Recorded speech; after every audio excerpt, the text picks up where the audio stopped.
culto ali a gente não testemunhar a cena. Peraí, você realmente não vai cantar, nem dançar? Eu achei que você iria fazer isso para comemorar o aniversário, não? A gente combinou, né?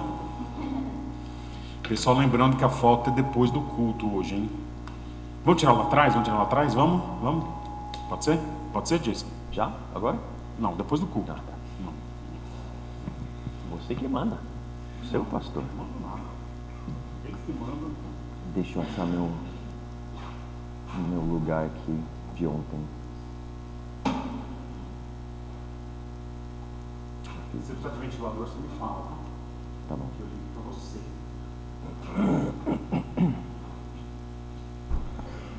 Tô bonitinho isso.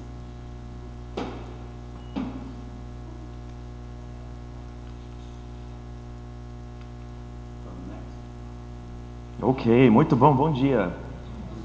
Desculpe o atraso lá, eu estava brigando com esse microfone aqui, tentando deixar tudo bem ajeitado. Desculpe também, acho que não estou pronto. Sabe o que eu preciso fazer? Preciso que alguém ore. Já oramos? Nem sei se a gente já orou, mas eu... Quando você estava fazendo bagunça lá atrás. Você orou. Tá bom.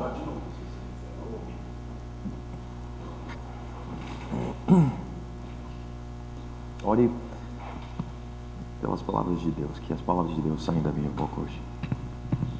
Senhor Jesus, nós te pedimos que o Senhor use mais uma vez a vida do Jason aqui, que seja um momento muito especial da tua palavra e daquilo que o Senhor tem para nós hoje, tocando o nosso coração através da vida dele. Que seja um tempo de muito aprendizado e transformação na nossa vida, em nome de Jesus. Amém. Obrigado. Amém. Vocês sabem, acredito que vocês saibam, que às vezes a oração não é tanto para Deus fazer alguma coisa, quanto a gente ser mexido ou mudado. Nesse caso, na correria e na bagunça lá, o que está acontecendo? A minha alma não estava tranquila. Eu não estava preparado para conversar com vocês hoje. Então, a oração ajuda. A gente não acredita em autoajuda. A gente acredita que quando Deus age no nosso espírito, na nossa alma, Ele traz um foco, Ele centraliza a gente nele mesmo e na palavra. Então é isso que eu estava buscando, porque nós temos um assunto muito bom e muito, acho que substancial, que nós temos trabalhado desde ontem. Eu ouvi você falar, acho que você deu um resumo, né? Ou foi na oração mesmo que... Foi na oração, ótimo. Dois coelhos com uma cajadada só. Que nós estamos trabalhando muito com a ideia o tema da conferência é que nós somos cristãos, nós deveríamos ser cristãos intencionais e internacionais. É brincadeira com a palavra. Depois vai aparecer de novo. Você todo mundo estava aqui ontem, eu quero mostrar para vocês, então. Eu não sei se foi a criatividade do próprio pastor Pedro, não foi? Foi? Olha aqui, olha essa criatividade aqui. Olha como é intencional, internacional. Nós estamos trabalhando com esse conceito. Internacional no sentido de que nós pertencemos a uma família global. Nós pertencemos à família de Deus, que Ele quer que seja cada vez mais global ao redor do mundo. E a gente descobriu ou sei lá, ressaltou ontem, alguns já sabem muito bem, de conceitos missiológicos, onde nosso foco, apesar de ser global e internacional, a expansão de cristianismo tem que ser étnico. O foco de Deus, o foco da história que nós falamos ontem, a metanarrativa, a grande história redentiva, história da Bíblia, o foco é a glória de Deus, é a história da glória de Deus entre todos os povos, grupos étnicos. E até ontem, no final, nós percebemos que estamos chegando perto de algo que é realmente mais próximo para nós, que não é só essa grande e gloriosa missão que Deus tem, é que nós fazemos parte, e nós podemos fazer parte, nós deveríamos fazer parte. Então nós chegamos ao ponto de falar um pouquinho sobre o fato de que não existe para nós separação entre clérigos e leigos.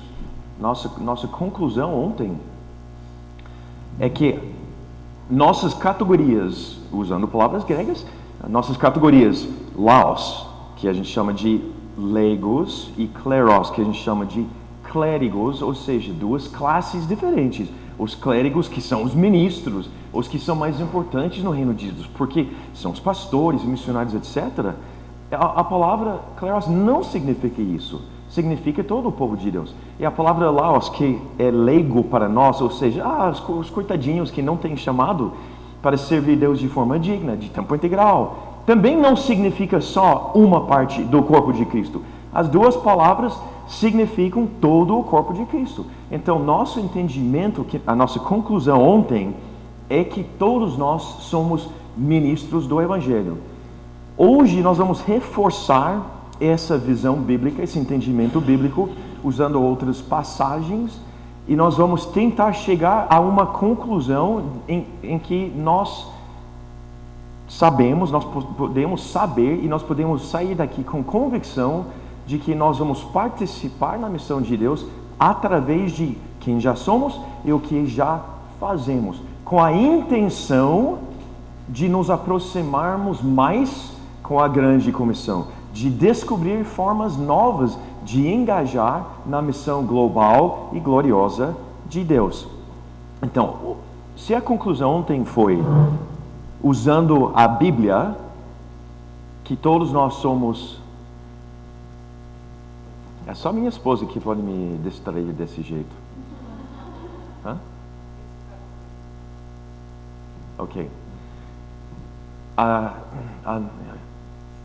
Se vocês ficarem entediados comigo, e não querem prestar mais atenção, podem orar pela nossa filha, Giovana, que está nas Filipinas. A gente mencionou, ela está trabalhando com meninas resgatadas do tráfico humano. Ela, a nossa filha, não está bem. Eu acho que ela pegou alguma coisa lá, vermes, ou seja, a gente tenta, remotamente, estamos tentando descobrir por que ela não está podendo comer normalmente. Então, podem fazer uma oraçãozinha para ela vai ficar bem. Deus é bom. A gente estava vindo hoje, eu orando no carro por vocês, pelo nosso tempo juntos, e também por ela, pedindo para Deus moldar ela, santificar ela, fazer ela mais parecida com Cristo através do sofrimento. E comparado com o sofrimento que a gente falou ontem dos nossos irmãos e irmãs que estão plantando igrejas onde tem governos inteiros, ou comunidades inteiras, ou religiões inteiras que não querem Cristo, não querem saber de cristão, não querem saber de missionário, correndo risco de vida. Então, o sofrimento da nossa filha, o nosso sofrimento de forma geral, não é grande coisa comparado com muitos dos nossos irmãos. Mas mesmo assim, Deus é um Pai bondoso. Então nós podemos levar essas necessidades para Ele e pedir para Ele curar questões de barriga e etc. Então, cansaram de mim já? Orem pelo meu filho, pela minha filha.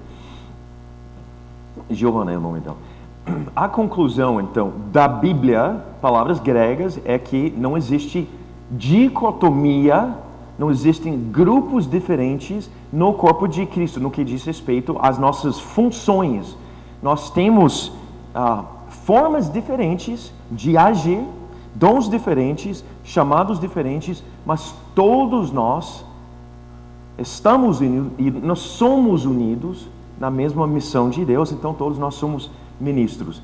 Historicamente, eu usei agora a palavra dicotomia. Historicamente, o que aconteceu é que nós acabamos, no início sem querer, não vou questionar motivos, mas depois virou um negócio.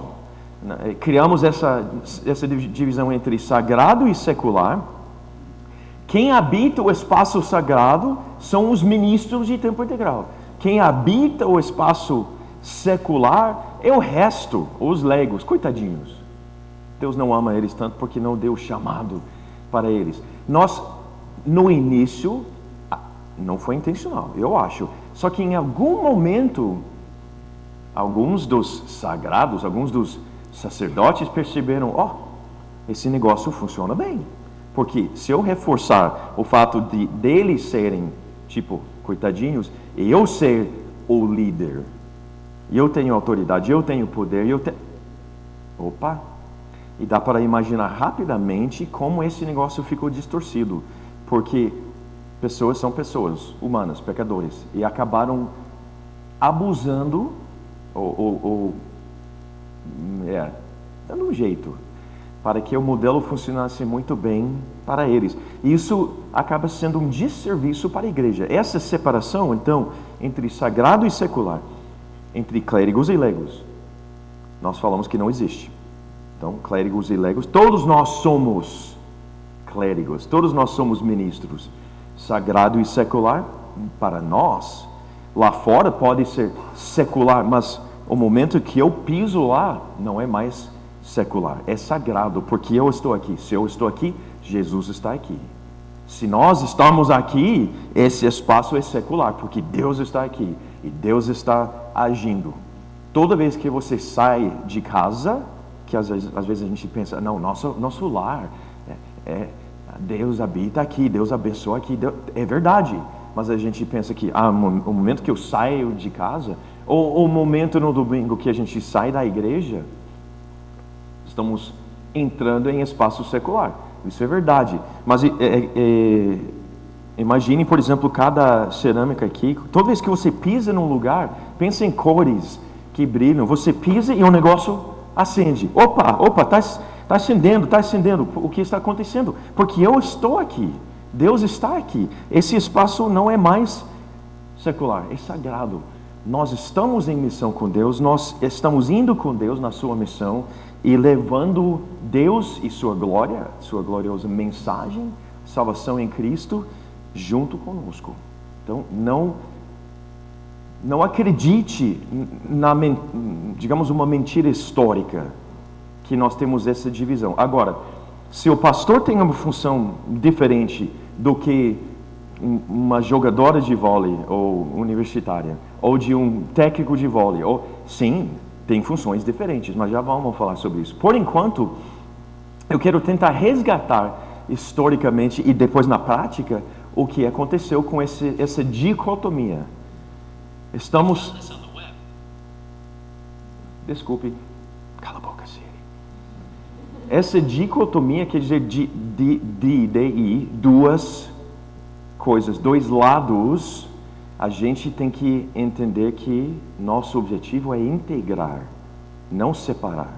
Na visão integrada de quem Deus é, de quem nós somos, de que a gente faz juntos como corpo de Cristo, nós somos então sim capazes de cumprir a grande comissão.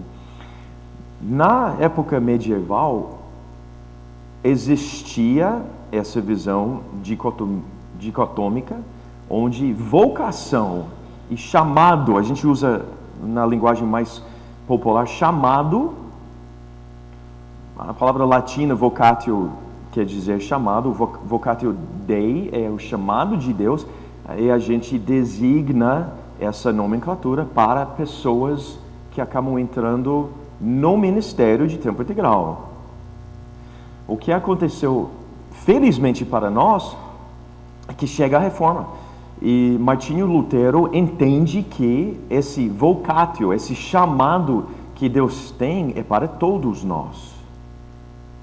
E ele começa, uma das coisas mais ricas, um dos legados mais ricos da reforma, é que nós começamos um processo na igreja, é muito lento, ao ponto de que 500 anos depois a gente ainda não entende, mas estamos tentando entender e praticar essa visão de que todos nós temos vocatio, vocare, chamar, a palavra latina, vocatio, o chamado, nós todos somos chamados para glorificar Deus através da nossa profissão, mesmo através de uma atividade secular, que agora, vocês entendem, não é uma atividade secular, é uma atividade sagrada. Se eu estou fazendo o que eu faço porque Deus me deu o dom, a habilidade, me colocou nesse contexto, então não é mais sagrado. O vocatio que eu tenho, o chamado que eu tenho, é santo, é sagrado. E nós temos isso, uma tentativa pelo menos, na nossa história como evangélicos, de resgatar e aplicar essa visão bíblica de que todos nós somos chamados. O primeiro tipo de chamado, vou falar rapidamente aqui, depois nós vamos ver um pouquinho de forma mais detalhada.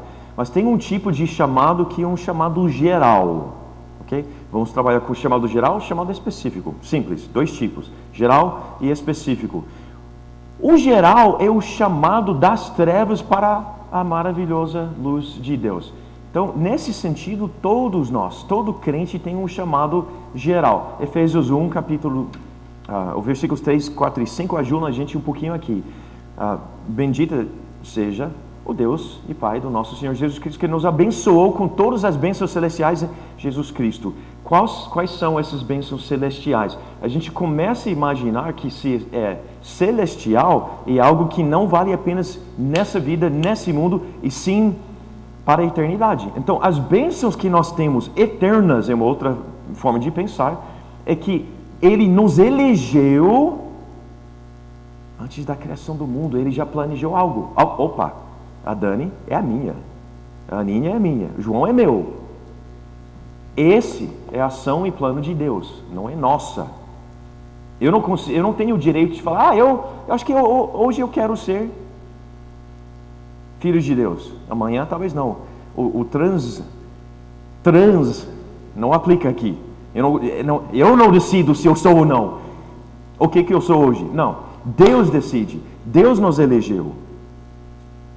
Outra palavra forte, versículo 5. Ele nos predestinou para sermos filhos de adoção por Jesus Cristo.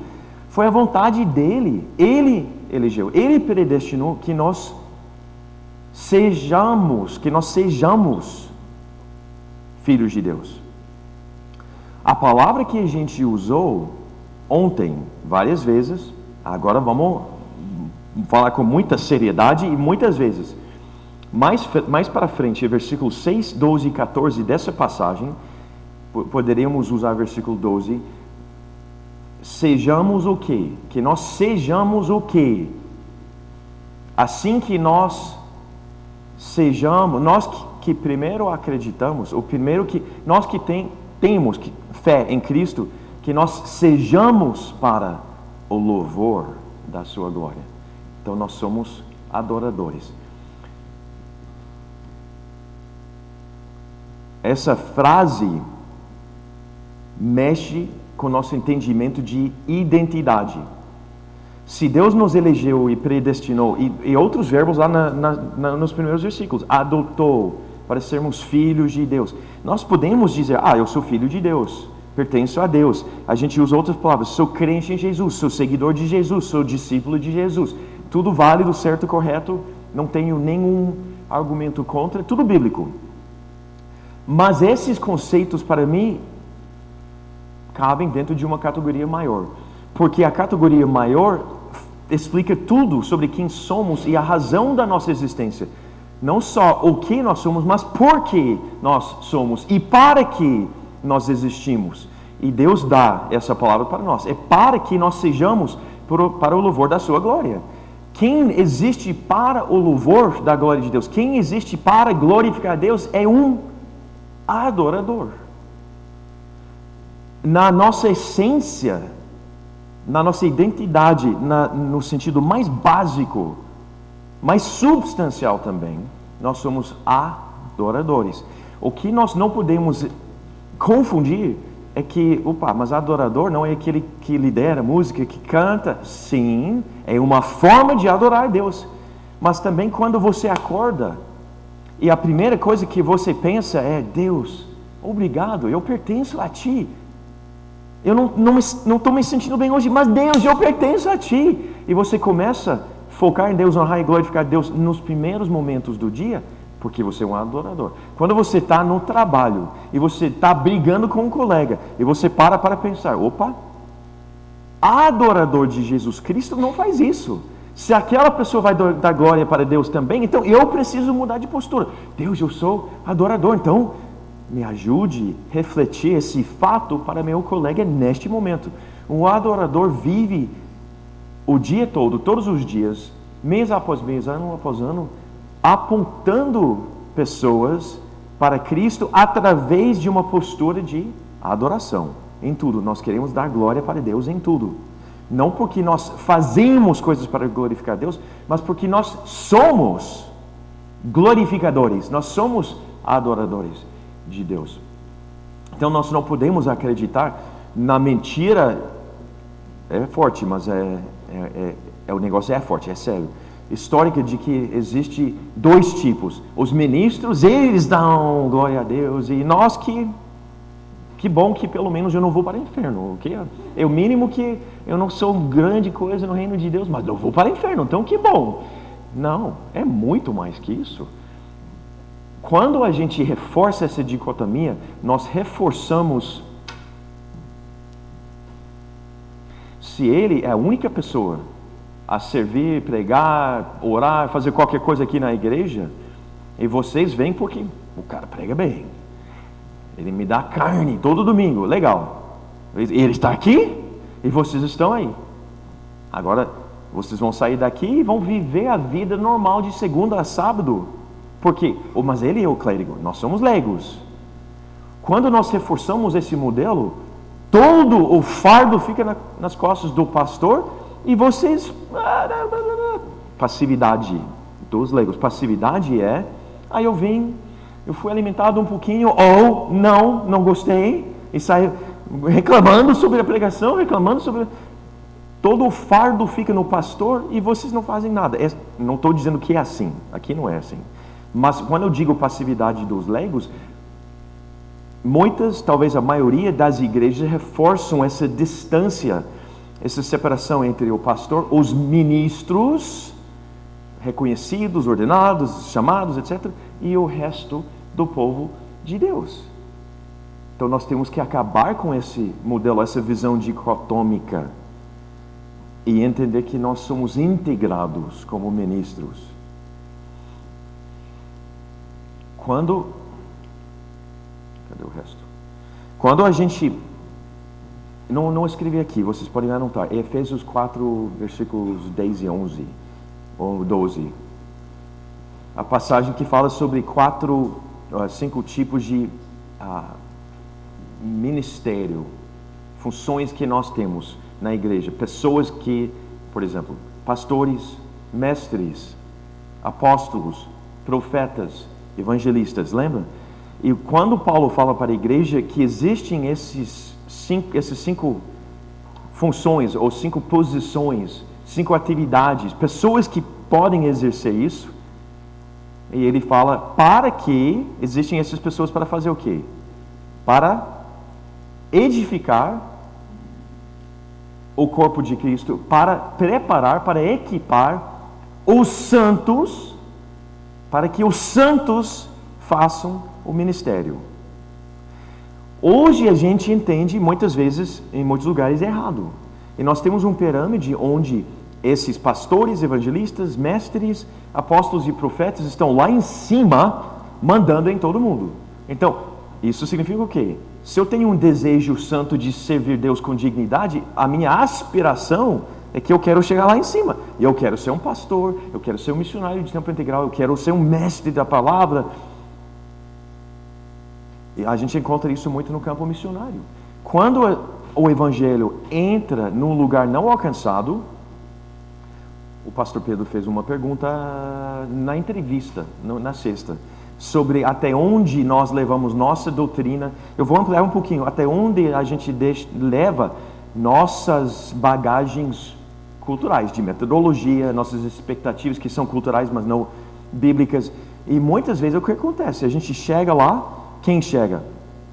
Um missionário que é pago por algum outro lugar, algum outro país, algum outro grupo de pessoas, e meu ET que chega aqui, que prega, mas pelo menos deu certo, as pessoas acabam se convertendo, e tem gente que começa a caminhar com Deus e opa, esse negócio e eles estão lendo a Bíblia também, e vendo que tem dons diferentes, e lideranças diferentes, e cargos diferentes, e opa, e eles estão olhando o modelo, muitas vezes, ocidental, pensando, eu estou sentindo esse chamado, eu acho que eu preciso me tornar líder do povo, pastor nessa igreja local, por exemplo. E o modelo automaticamente, o modelo que eles vão abraçar eu preciso largar o trabalho que eu já tenho, o emprego que eu já tenho, as habilidades que eu já tenho, fazer algum tipo de preparo, treinamento, aqui seria seminário, e depois virar ministro de tempo integral na igreja. É uma bagagem nossa, não é o que a Bíblia ensina para todos os contextos. Pelo contrário, se os pastores entenderem, e os outros 4 categorias que a gente falou, entendem que não estão aqui, mas que estão aqui embaixo, fazendo o quê? Equipando os santos, e já estabelecemos que santos são todos nós, todo o povo de Deus. Peraí, estava dizendo que aqueles ministros de tempo integral estão equipando, eles estão equipando o resto da igreja? Santos, ok, entendi. Opa, mas para que todos esses santos façam o ministério, a obra de... Não, mas espera aí, não é os pastores que estão fazendo a obra de Deus? Não é os mestres evangelistas e profetas? Mas agora está dizendo que eles têm que equipar o resto do corpo de Cristo para fazer a obra, para ser ministros? Exatamente o que Paulo estava ensinando para a igreja em Éfeso. E todas as igrejas naquela região. E o Espírito Santo falou, essa ideia é boa, então vamos colocar na Bíblia para que geração após geração, nós, o corpo de Cristo, possa entender a mesma coisa. Por isso está na Bíblia. Nós temos que fazer uma inversão da nossa hierarquia de importância. Olha, o jeito que funciona hoje, nós vamos pensar, se a coisa mais nobre é ser ministro de tempo integral, mas tem outras coisas boas, tipo quem trabalha, tipo ONGs. ONGs, por quê? ONG, porque ONG é organização não governamental. Pensa em organizações sem fins lucrativos que querem ajudar os pobres e querem combater injustiça e querem... aquela pessoa, o salário é muito baixo, então essa pessoa é nobre porque vai trabalhar muito e receber pouco e vai ajudar os pobres e combater injustiça, etc, etc. Legal, então essa pessoa não é igual a um pastor, mas está chegando perto. Quem sabe um dia essa pessoa vai se tornar pastor também e vai chegar lá. Nós temos outro nível, que profissões gerais que cuidam de pessoas. Pensa assim, professora, quem falou ontem? Professora, estava sentada lá, professora. Mas essa é claro, porque também não ganha muito, está ajudando as crianças, está ajudando a sociedade, tá? É verdade, né? Enfermeira, ou enfermeiro, ou médico, médica, profissões, psicólogos, porque hoje em dia, especialmente hoje, tem gente sofrendo pra caramba, tem que... Legal, então a gente designa, ou a gente aponta,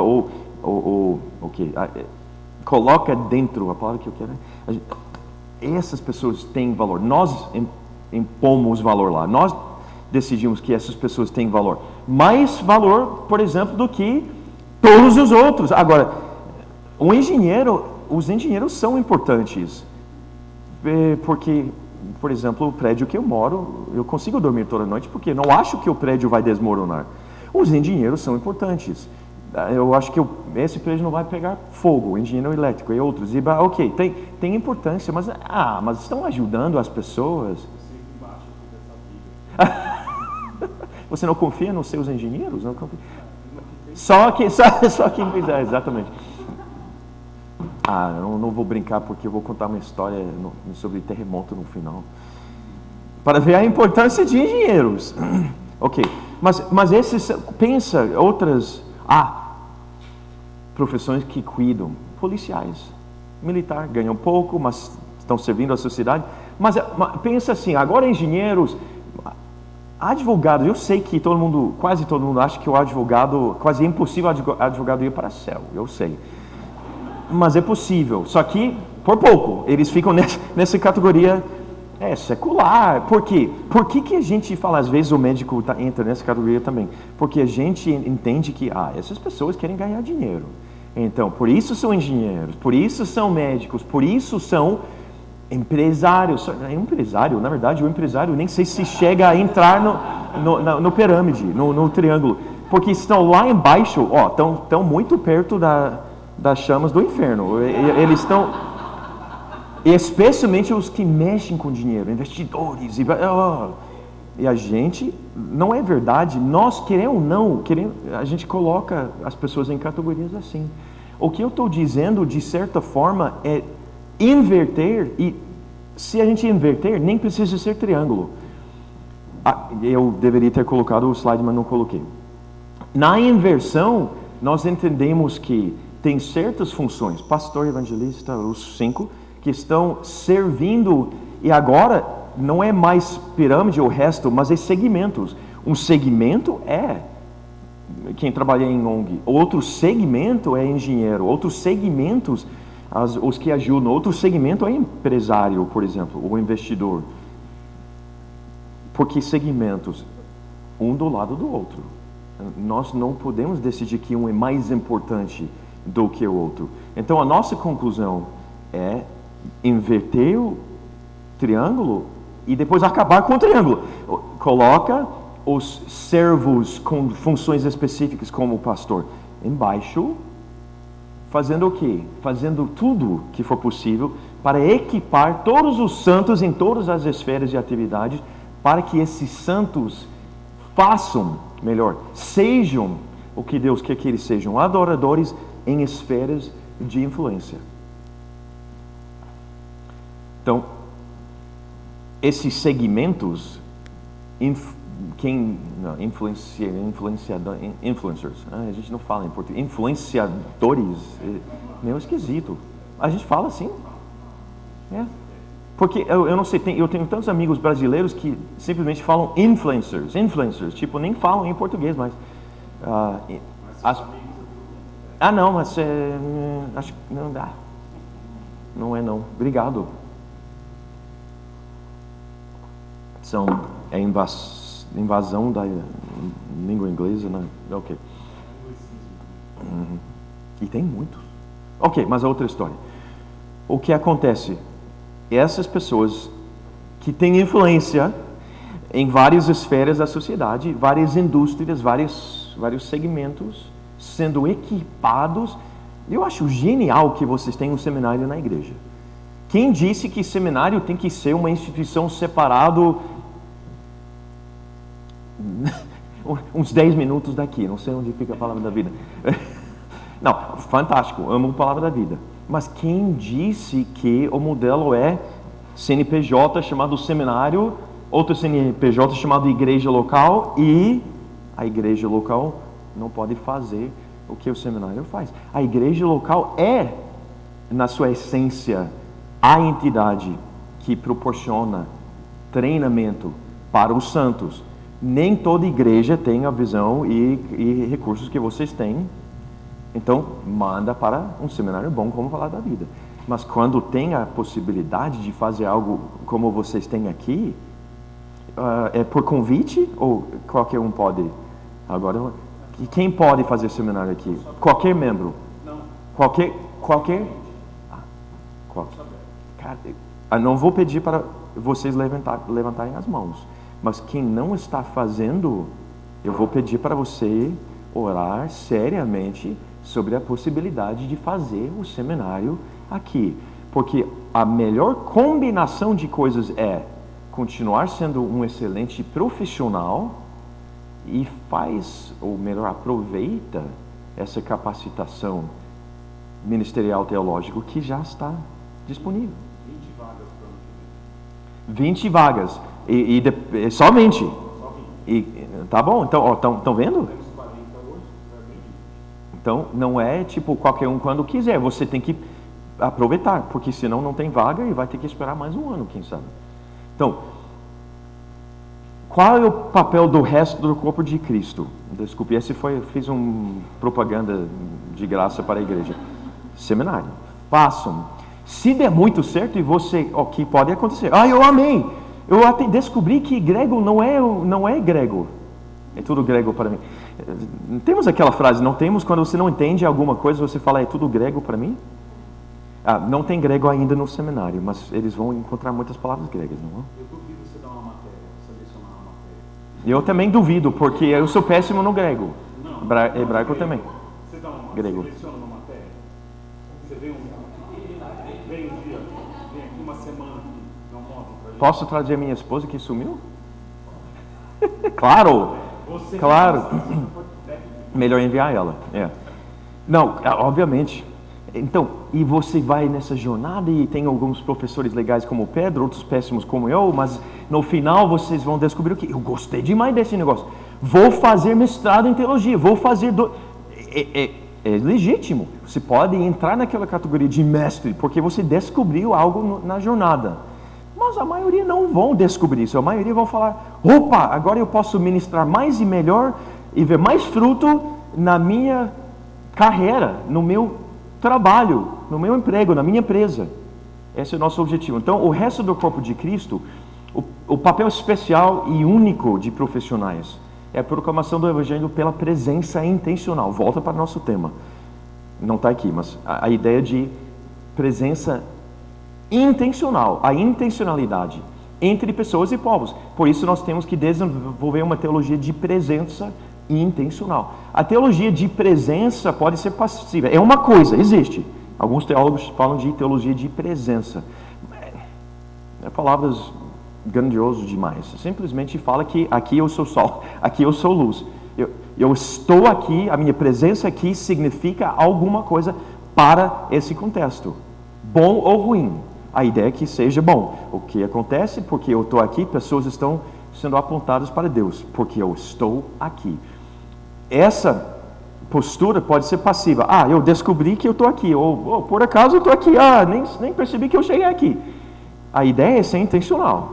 Então você vai trabalhar segunda a sexta ou sábado. Eu estou aqui porque Deus me colocou aqui. Então o que eu faço hoje aqui para fazer ou trazer transformação aqui?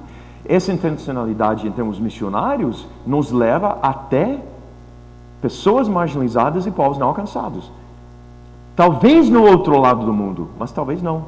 Você pode intencionalmente chegar num lugar trabalhando com pessoas, por exemplo, empregando pessoas que vivem em favelas e não têm oportunidade quase nenhuma na vida, a não ser virar traficante de alguma coisa. Membro de gangue, Não, então você intencionalmente está, porque você está aqui, intencionalmente, causando impacto. Pode ser que, esse trabalho que eu tenho, que eu faço, a empresa que eu tenho, a minha profissão, está dando tão certo aqui, que eu acho que daria certo e teria mais impacto se eu estivesse empregando refugiados de um outro país, que nem conhecem Jesus porque são muçulmanos. Ou se eu mesmo fosse para o contexto deles no norte da África, ou no Oriente Médio. Então essa ideia de ser presente intencionalmente, em palavras mais eruditas, é a teologia da presença intencional. Em palavras bíblicas estou aqui, eu sou sal, sou luz e Deus quer me usar para trazer transformação. O cristão intencional pensa na presença intencional. A presença intencional nos leva, não é igualzinho, mas nos leva a pelo menos considerar a possibilidade de uma presença internacional. Ou seja, por que não ser missionário através do que eu faço? Presença intencional neste momento pode nos levar, eu acho que eu estou até dando uma advertência aqui, que pode, e muitas vezes realmente é isso mesmo. O momento que eu me viro intencional aqui, Deus abre os meus olhos. E essa presença intencional aqui pode acabar sendo uma presença internacional, global, missionário. Presença internacional quer dizer entre as nações. Então, é uma presença entre as nações, presença da gente, o corpo de Cristo, entre todos os povos. Lembra ontem a gente falou que nação não é país, nação é um grupo étnico, povos. Então, todo o processo que estamos conduzindo, que eu espero que o Espírito Santo esteja conduzindo desde sexta até agora, é que a gente pensa presença intencional, nos leva a uma presença internacional, que quer dizer entre as nações, que quer dizer que nós, como corpo de Cristo, estamos entre todos os povos, para a honra e glória de Deus.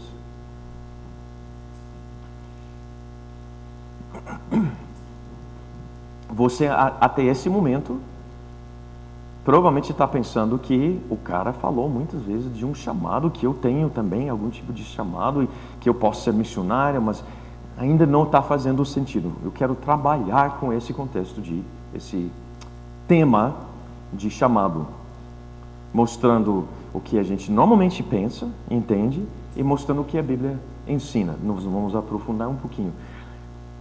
Eu afirmei 10 minutos atrás que Deus já chamou todos nós, que nós temos um chamado geral. Okay? O chamado, no meu caso, não foi geral, mas eu não sabia. Com 16 anos de idade, a gente falou sobre isso um pouquinho na sexta, que eu fui para um retiro com 16 anos de idade para conhecer meninas. E eu conheci Jesus nesse retiro. Me apaixonei por Jesus. Nunca olhei para trás. Isso não é arrogância, é que Deus é tão bom. Por que eu vou olhar para trás? Estou numa jornada com Cristo desde os 16 anos de idade. Só que a jornada começou numa igreja batista, no sul dos Estados Unidos, uma coisa bem estereotípica. Esse é o prédio, Sunnyside Baptist Church, em Albany, Georgia. Cadê a... Sul da Georgia, Ana. Você é da Carolina do Norte. Vamos descer para a Carolina do Sul, para a Georgia. Lá no sul da Georgia, um lugar horrível. Calor, bicho, não tem praia, não tem... é horrível. Eu, miserável, e Deus falou, eu vou resolver esse problema. Me chamou para dentro da família. Numa igreja bem normal, nada especial. Aqui é algo especial. Não estou brincando, eu acho que aqui tem algo especial. Aquela igreja não, mas tinha um pastor de adolescentes que amava muito a Jesus e fez um retiro. Eu conheci Cristo lá, muitos outros também que acabaram sendo profissionais. Agora, está vendo a categoria? Antigamente eu teria dito, muitos pastores, muitos leigos, mas que amam Jesus. Hoje eu vou dizer que muitos ministros do Evangelho, em muitos contextos diferentes, foram produzidos naquele ministério simples, humilde. No meu caso, eu sei que eu sou igualzinho hoje. Essa foi mais ou menos o mês depois de eu conhecer Cristo, em novembro de esse teria sido talvez dezembro. Talvez pelas roupas não. Pepsi não. Mas o que eu quero destacar é o relógio. Esse relógio eu comprei no dia 31 de outubro de 1983, 3 semanas antes de conhecer Cristo. A minha vida naquela época era... Eu morava, até então, aquele lugar péssimo, eu morava perto da praia, na Carolina do Norte, que tem ondas. Então, a minha vida era jogar tênis, jogar futebol, sim, futebol tipo brasileiro. Dizem que eu jogava razoavelmente bem. Eu tenho as minhas dúvidas, mas eu amava jogar e pegar ondas todo final de semana e ficar bêbado também. Eu iria para a praia com meus amigos e ficar bêbado, pegar onda e depois ficar bêbado, não pegar onda. Não sei se às vezes eu tentava pegar. Eu não conheci Cristo, então qualquer coisa ridícula eu provavelmente, com certeza, fiz. O que acontece? O meu sonho de consumo era esse Diver's Watch. Existe até hoje, só que as pessoas não usam tanto porque esse também é prova de água. O meu sonho era comprar esse Seiko Diver's Watch. Eu paguei $125,60. Não me pergunte por quê. Eu acho que porque foi um ídolo para mim, ao ponto de eu lembrar até hoje. Eu economizei anos. Eu tinha outro, não gostei, outro, eu acabei decidindo, não, eu vou pegar o melhor que eu consigo. Dia 31 de outubro de 1983. Por que esse relógio é tão importante para mim? Eu tenho e uso até hoje esse relógio. É indestrutível, na verdade, é um tanque de relógio. Por que é importante? Porque representa aquele mês de transição na minha vida. Eu comprei um negócio e foi a coisa mais importante na minha vida, e 3 semanas depois Deus falou, você acha que um relógio é importante? Você acha que a aceitação pelos pares é importante? Você acha que você vai resolver seus problemas ficando bêbado? Você acha que... Eu vou mostrar para você o que vai resolver seus problemas e muito mais. Vou dar um propósito para você, uma razão de viver. Nessa vida de transição, nesse mês de transição, eu comecei a entender que Deus estava me atraindo para Ele. Deus estava agindo. Eu não fui atrás dele. Eu nem sabia que tinha essa opção. Ele foi atrás de mim. É o que Ele faz. O chamado geral que todos nós temos é porque Deus primeiro vai atrás da gente. É a mesma coisa que a Bíblia fala, que nós amamos Deus porque primeiro Ele nos amou. A dinâmica é sempre, Deus começa o processo. Ele chamou, melhor, vamos inverter. Eu aceitei Cristo por quê? Porque primeiro Ele foi atrás de mim e ofereceu a possibilidade de eu saber quem Ele é. Eu amo Ele porque Ele primeiro me amou. Eu pertenço a Ele porque Ele primeiro me comprou. Direi ao norte, entregue-os, e ao sul, não os retenha. Oh, legal, quem? Entrega quem? De longe tragam os meus filhos, e dos confins da terra, as minhas filhas. Todo o que é chamado pelo meu nome, a quem criei para a minha glória, a quem formei e fiz. Deus com o povo dele, lembra a nossa configuração, o Antigo Testamento aqui, o povo aqui é Israel, Novo Testamento é a igreja, aqui é Israel. E Deus falou o quê?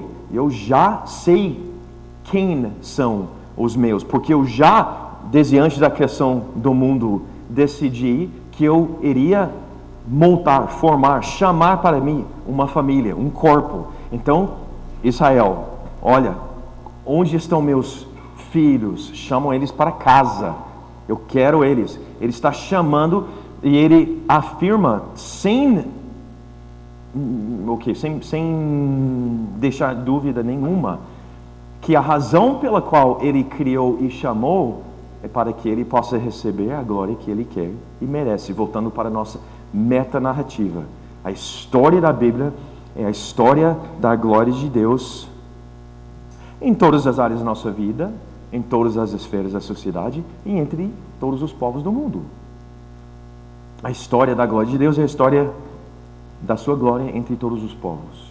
Ele criou intencionalmente, ele chamou intencionalmente para receber a glória que ele quer e merece. Voltando para Efésios capítulo 1, no mais Antigo Testamento, agora é Novo Testamento, não é mais Israel, agora é a igreja. Mas é a mesma coisa, a mesma dinâmica. Ele deixa claro que ele, lembra, ele elegeu, ele predestinou, ele adotou, ele amou, por quê? Para que, versículo 12, ou a fim de que nós que primeiro esperamos em Cristo, sejamos para o louvor da sua glória. Se a gente... Vou ficar aqui por um minuto. Se a gente entender o que está acontecendo aqui, nós fizemos ou podemos fazer uma mudança de paradigma muito importante. Evangélicos são ativistas. Nós somos. A reforma começou como? Protestando. Nós somos protestantes. Nós começamos brigando. Nós somos ativistas. No caso positivo, nós somos ativistas que fazem o quê? Vamos conquistar o mundo para Cristo. Somos ativistas, batistas. Nós queremos evangelizar todo mundo. Outra coisa, não só evangelizar, mas para que nós evangelizemos juntos, não temos que ter igreja. Na igreja tem que ter seminário, na igreja tem que fazer... E a gente fica preso às vezes nessa mentalidade de ativismo. Ativismo é bom. Mas a razão da nossa existência não é ser ativista, não é fazer. Primeiro é ser. Tudo que nós fazemos, nós temos que fazer como consequência de quem nós somos. A ideia de estar em missão ou fazer atividades ministeriais na igreja ou a partir da igreja. Tá tudo bem? A minha esposa está lá olhando para mim assim, tipo, ela vai falar que algo trágico aconteceu, né? Tá tudo bem? Mas estão cuidando dela, né? Tá bom.